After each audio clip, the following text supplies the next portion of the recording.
Friends, எல்லாரும் எப்படி இருக்கீங்க? நல்லா இருக்கீங்களா? Welcome to Shakti tailoring house. இன்றைக்கி நம்மளோட வீடியோவில் நீங்கள் எதை பற்றி பார்க்க போகிறீங்கன்னு சொன்னால், த்ரெட் பைப்பிங் தைக்கிறது எப்படி அப்படின்றது நிறைய பேர்த்துக்கு தெரியாமல் இருக்கும். பிகினர்ஸ்க்கெல்லாம் இது ரொம்ப கஷ்டமோ அப்படின்னு நீங்கள் நினச்சிட்ருப்பீங்க. உங்களுக்கு புரிகிற மாதிரி ஈஸியான வேலை நான் சொல்லித்தரேன். இப்போ பாருங்கள், ஒரு 1.25 இன்ச்சு எடுத்து இந்த மாதிரி பைப்பிங் கிளாத் எடுத்துக்கோங்க. உங்களுக்கு சேரீக்கு என்ன கலர் மேட்ச் வருதோ அந்த கலர் எடுத்துக்கோங்க. இது மாதிரி ஒரு ஓரத்தில் மடிச்சடிச்சு ஒரு ஃபுல்லாக லென்த்து கழுத்து அளவுக்கு எடுத்து வச்சுக்கோங்க. சரியா? இப்போது ஆல்ரெடி ப்ளவுஸ் வந்துட்டு நம்ம எந்த மாதிரி நீங்கள் நெக் போட்ட பேட்டர்ன் கட் பண்ணி வச்சுருக்கீங்களோ அந்த மாதிரி கட் பண்ணி வச்சுருக்கிறதையும் எடுத்துக்கோங்க. எடுத்துட்டு இதுக்கு ஷோல்டரும் சேர்ந்தா மாதிரி ஃப்ரண்ட்டில் உங்களுக்கு ஃப்ரண்ட் ஷோல்டருக்கும் சேர்ந்தா மாதிரி பைப்பிங் வைக்கிறதுக்கு நிறைய பேர்த்துக்கு யோசனையாகவே இருக்கும். உங்களுக்கு நீங்கள் இப்போ இதை கற்றுக்கிட்டீங்க அப்படின்னு சொன்னால் ஃப்ரண்ட் ஷோல்டருக்கும் சேர்ந்தா மாதிரி ஈஸியாக தைக்கலாம். ஃபஸ்ட்டில் இருந்து உங்களுக்கு பொறுமையாக சொல்லித்தரேன், கேட்டுக்கோங்க. இது பேக் சைடு, ஓகேங்களா? இப்போது இதில் வந்துட்டு இந்த ஃப்ரண்ட் சைடு எடுத்துக்கோங்க. எப்போவும் ஜாயின் பண்ணுற மாதிரி இந்த மாதிரி ஜாயின் பண்ணுங்கள். மேலே வச்சு உள்ளே திருப்புற மாதிரி இந்த மாதிரி ஜாயின் பண்ணுங்கள். ஷோல்டரை ஒரு சைடு மட்டும்தான், இது ஃப்ரண்ட் சைடுக்கு வரக்கூடிய இடம், அதனால் இதை நான் ஜாயின் பண்ணியிருக்கேன். அதே மாதிரி லைனிங் கிளாத்தை எடுத்துக்கோங்க. லைனிங் கிளாத்தை எடுத்துகிட்டு அதனோட ஃப்ரண்ட் பகுதியை எடுத்துக்கோங்க. இதில் மேலே வச்சு தைக்கிறீங்க, இதில் வந்துட்டு கீழே வைங்க. இப்படி கீழே கொடுத்து தேய்ங்க. அப்போ தான் திருப்பி தைக்கும்போது உங்களுக்கு பிசிறு இல்லாமல் இருக்கும், வெளியில் தெரியாது பிசிறு. அதுக்காக கீழே வச்சு தைக்கிறோம். சரிங்களா? கீழே வச்சு ஒரு ஜாயின் போட்டுக்கோங்க. ஷோல்டரை எப்பவும் நீங்கள் ஷோல்டர் தைப்பீங்க இல்லையா, அதே போல் தைச்சிடுங்க. தைச்சிட்டு இதை நம்ம டபுள் ஸ்டிச் போட்டுக்குவோம்.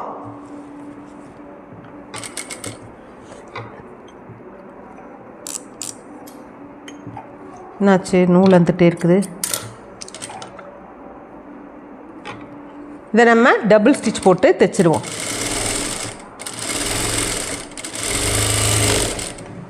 தைச்சிட்டு இதெல்லாம் இந்த பிசிறுகளை எல்லாம் கட் பண்ணி வெளியில் எடுத்துடலாம். அந்த போச்சு.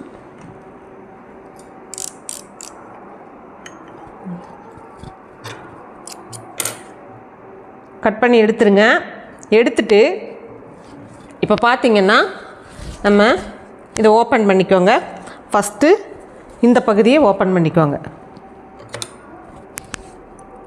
இந்த பிசிறுகள் எல்லாம் வேண்டாம், இதெல்லாம் கட் பண்ணி விட்டுடுங்க. அப்படியே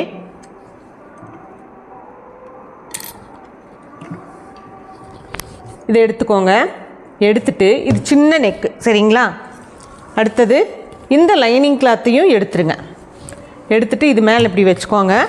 இப்போது இந்த பைப்பிங் துணி இருக்குது இல்லையா, இதை வந்து இப்படியே இது மேலே ஃபஸ்ட்டு வைங்க. இது மாதிரி வரணும். இந்த தையல் பகுதி இப்படி மேலே நல்ல பக்கம் மேலே கீழே வர மாதிரி அதோடு சேர்ந்தா மாதிரி இருக்கணும். இதுக்கு மேலே நீங்கள் இந்த ஷோல்டரை லைனிங் கிளாத்தை வைக்கிறீங்க. இந்த மாதிரி தான் வைக்கணும், பார்த்துக்கோங்க. ஃபஸ்ட்டு ப்ளவுஸ் துணி, அடுத்தது பைப்பிங் கிளாத்து, அடுத்தது ஷோல்டர் துணி. உங்களுக்கு 3 ஒன்றா தைக்க முடியலனா ஃபஸ்ட்டு லைனிங் கிளாத்தை பைப்பிங் துணியை வச்சு நீங்கள் ஒரு ரவுண்டு தைச்சிட்டு வந்துட்டு அதுக்கப்புறமா இந்த ஷோல்டர் துணியை வைக்கலாம். புதுசாக தைக்கிறவங்க நீங்கள் அந்த மாதிரி கூட பண்ணலாம். சரிங்களா? பழக்கம் இருக்கிறவங்க இந்த மாதிரியும் தைச்சிக்கலாம்.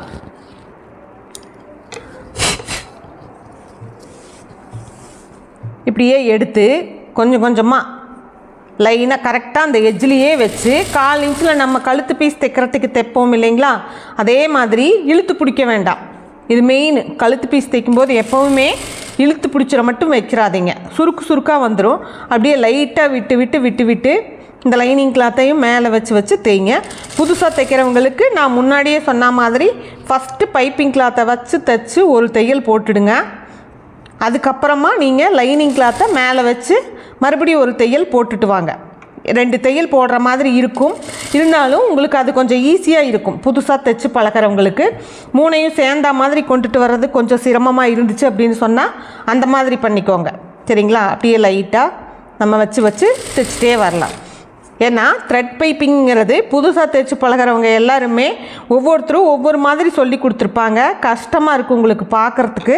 இது நான் ரொம்ப ஈஸியான மெத்தடில் நான் உங்களுக்கு சொல்லித்தரேன். இந்த ஷோல்டர் வந்திருக்கிற இடத்துலையும் கரெக்டாக இந்த மாதிரி பேக்கில் இருக்கிற மாதிரி இந்த ஷோல்டர் தையல் பேக்கில் இருக்கணும். 2 ஷோல்டரும் கரெக்டாக இருக்கா அப்படின்றதையும் நீங்கள் கவனத்தில் எடுத்துக்கோங்க. எடுத்துட்டு அப்படியே ஃப்ரண்ட்டுக்கு கொண்டு வந்துடுங்க. சேர்ந்தா மாதிரியே ஃப்ரண்ட்டுக்கு கொண்டு வாங்க. மெதுவாக இப்படியே கொண்டு வாங்க. கொண்டு வந்து இது ஒரு சின்ன 32 இன்ச் ப்ளவுஸு. அதனால் நெக் அளவு வந்து ரொம்ப கம்மியாக இருக்குது. உங்களது ப்ளவுஸ் அளவு எப்படி இருக்கோ நீங்கள் அதுக்கு தகுந்த மாதிரி பண்ணிக்கணும். பண்ணிவிட்டு இப்போ இந்த வளைவுகள் இருக்கிற பகுதிகளெல்லாம் லைட்டாக நம்ம இப்படி கிராஸாக கட் பண்ணி விடுவோம். பாருங்கள், இந்த மாதிரி கிராஸாக நேராக கட் பண்ணக்கூடாது, பிரிஞ்சு வரும். இப்படி கிராஸாக இருக்கணும் உங்களோட கட்டிங். இதையும் கவனத்தில் வச்சுக்கோங்க. நேராக கட் பண்ணிங்கன்னா பிரிஞ்சு துணி சீக்கிரமாக இந்த இடத்துல கிழிஞ்சிரும். அதே மாதிரி ஃப்ரண்ட் நெக்லேயும் நம்ம வந்து இந்த வளைவுகள் இருக்கிற இடங்கள்லாம் நெருக்கமாக ஒரு கிராஸ் கட் கொடுத்துடலாம். லைட்டாக கொடுத்தாச்சு. இப்போ வந்துட்டு இந்த த்ரெட் வந்துட்டு எல்லா கடைகள்லையுமே கிடைக்கும். இது வந்து ஒரு கோன் 50 ரூபா 60 ரூபா அந்த ரேட்குள்ளே தான் இருக்கும். இது ஆல்ரெடி 3/4 மேலே நான் யூஸ் பண்ணிட்டேன். இதில் நிறைய சைஸஸ் வரும். இதை விட பெரிய திக் சைஸும் இருக்குது, இதை விட ஸ்மால் சைஸும் இருக்குது. நீங்கள் இந்த சைஸ் வாங்கினீங்கன்னா மீடியமாக இருக்கும், தைக்கிறதுக்கு ஈஸியாக இருக்கும். நடு சைஸாக, சின்னதும் வேண்டாம் ரொம்ப பெருசும் வேண்டாம், நடு சைஸில் இருக்கிறத நீங்கள் வாங்கிக்கோங்க.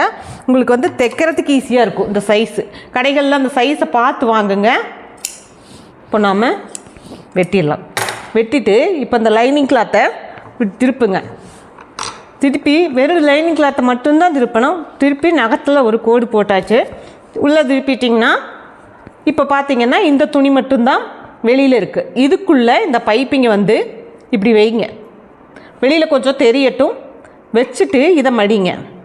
இப்படி நீங்கள் மடிச்சிங்கன்னா சும்மா இந்த மாதிரி வரும். கரெக்டாக இந்த அளவு வரும்.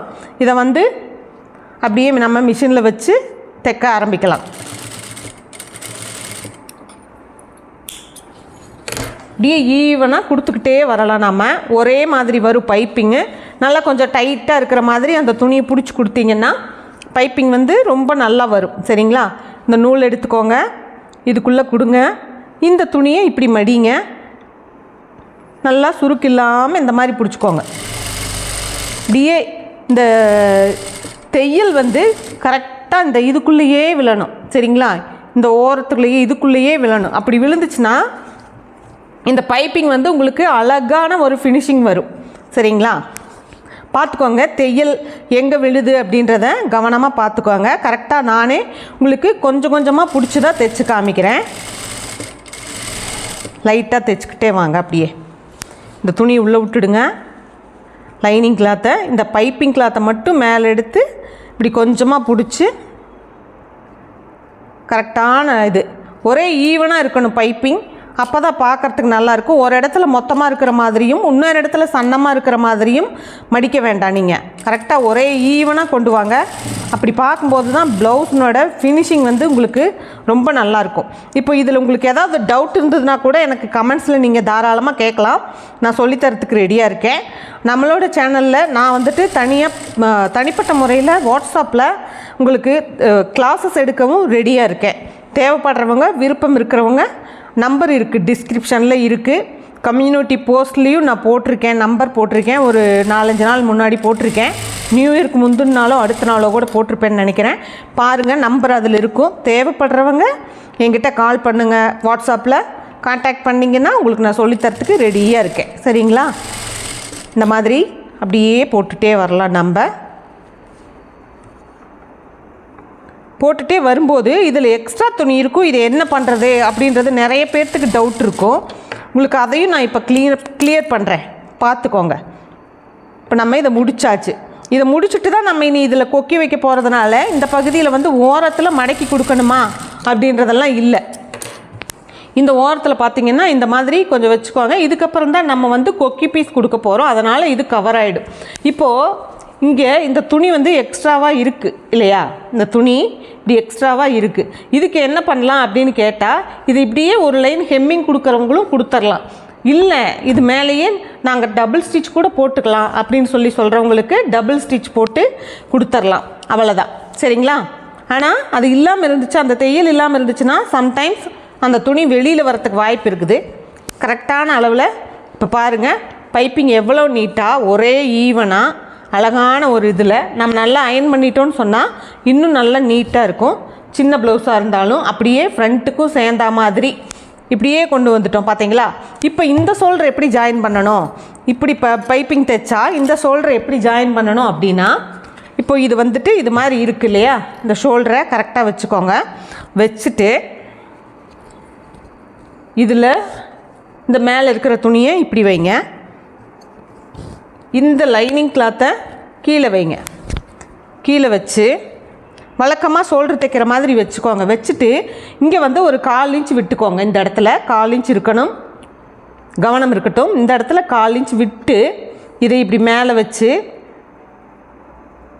இதுலேயும் 1/4 இன்ச் இருக்கணும், அதுலேயும் 1/4 இன்ச் இருக்கணும். இப்போ பாருங்கள், இதை நான் நேராக ஷோல்டரை தைக்கிறேன். நம்ம வழக்கமாக ஷோல்டர் ஜாயின் பண்ணுற மாதிரி தைச்சு இந்த 1/4 இன்ச் இந்த பைப்பிங்கை ஒட்டின மாதிரி இந்த தையலை வந்து நான் நிறுத்துகிறேன்.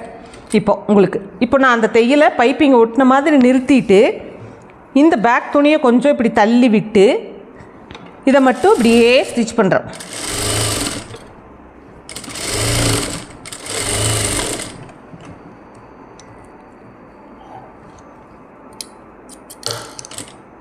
இப்படியே தைச்சிட்டே வந்தீங்கன்னா வழக்கமாக இதே மாதிரி வரும். அடுத்தது இந்த இடத்துல இந்த கார்னர் இருக்கு இல்லையா, அந்த இடத்துல கொஞ்சத்தை கட் பண்ணி விட்டுடுங்க. இந்த மாதிரி கட் பண்ணிடுங்க. கட் பண்ணிவிட்டு இந்த வளைவுகள் பகுதியிலையுமே லைட்டாக இந்த மாதிரி வளைவுகளை கொடுங்க.